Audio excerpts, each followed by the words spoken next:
born on a beautiful, sunny day. But the outlook for her life was gloomy from the start. She was the unexpected baby girl of a very young mother and father. The couple already had a 5-year-old son they could barely take care of. During the 3 years prior to Kristy's birth, her father had been captive to his drug addiction and managed to spend all of the family's money on his habit. Just 2 months after his daughter was born, he died of a heroin overdose. Finding herself alone and overwhelmed, Kristy's mother wasn't sure she could care for a newborn and a 5-year-old. Numb with grief and a sense of hopelessness, she slipped into a deep depression, and she was unable to show any kind of love or nurture for either Kristy or her brother. A burden to her emotionally unavailable mother, Kristy spent most of the day either in her crib or propped up in front of the TV with a bottle.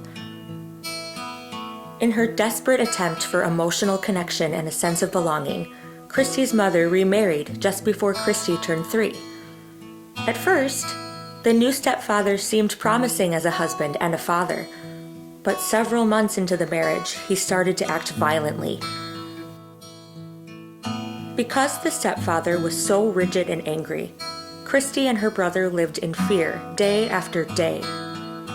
Although Kristy never saw him actually hit her mother, she vividly remembers the crying and the screaming.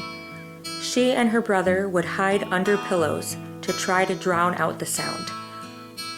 This nightmare went on day after day for nearly 7 years. Kristy developed strong survival skills at a very young age.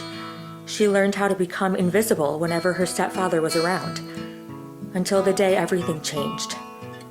She was having a tea party with her stuffed animals in the backyard when her stepfather drove up in the family car.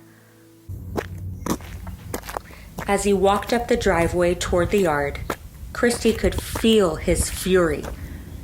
That day she was anything but invisible. The 2 chairs she had brought outside from the kitchen had given her away, and she became the target of his frustration and rage. This was the first time she remembered getting hit in the face with a closed fist.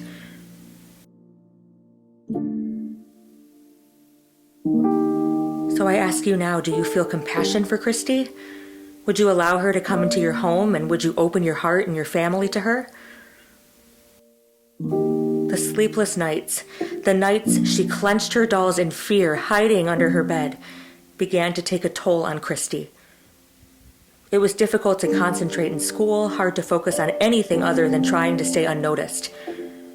She knew she didn't fit in with the other children. She was withdrawn.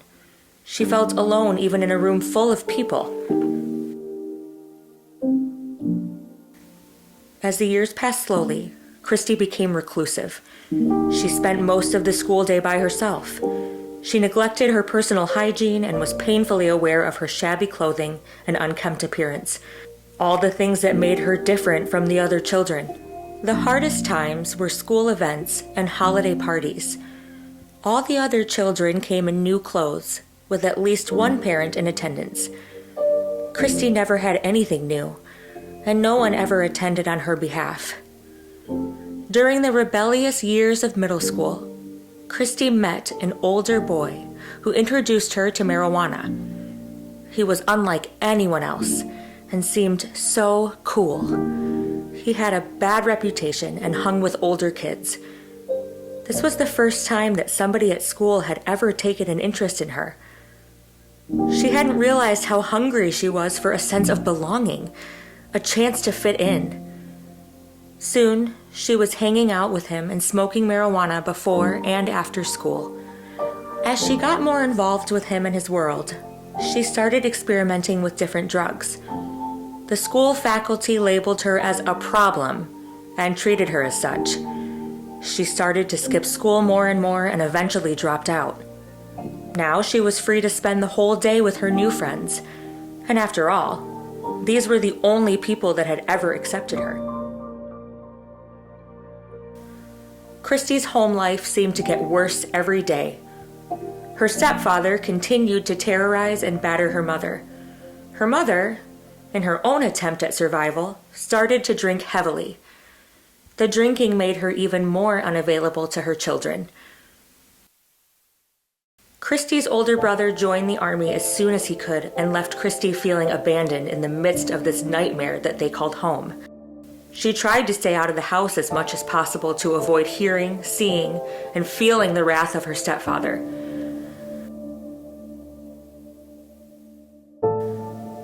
So I ask you, do you feel compassion for this child? Would you be willing to open your heart and your home for Kristy?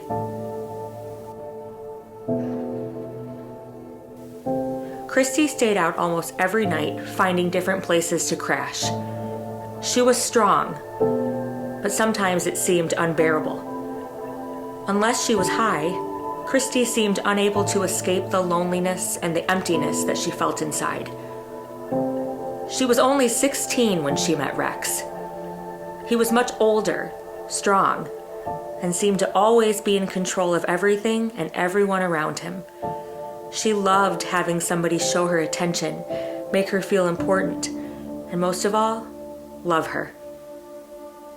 Rex started off as a nice guy, but not long after they moved in together, he began staying out all night, coming home high and very angry. Kristy found out she was pregnant when she was not quite 18. She was afraid to tell Rex. When she finally did tell him, he said the baby wasn't his, called Kristy ugly names, and told her to just get rid of it. Kristy refused to give up the baby. To her, this baby was her one chance at love. As a result, Rex left her. Kristy spent the pregnancy by herself. She had so many questions, but nobody to ask. With Rex gone, she had very little money and no transportation. She tried to set up doctor visits, but was never able to make the appointments. As she fell into a deeper depression, she began to self-medicate and return to her drug use. Kristy's baby girl came 3 months early. A neighbor drove her to the hospital but couldn't stay with her.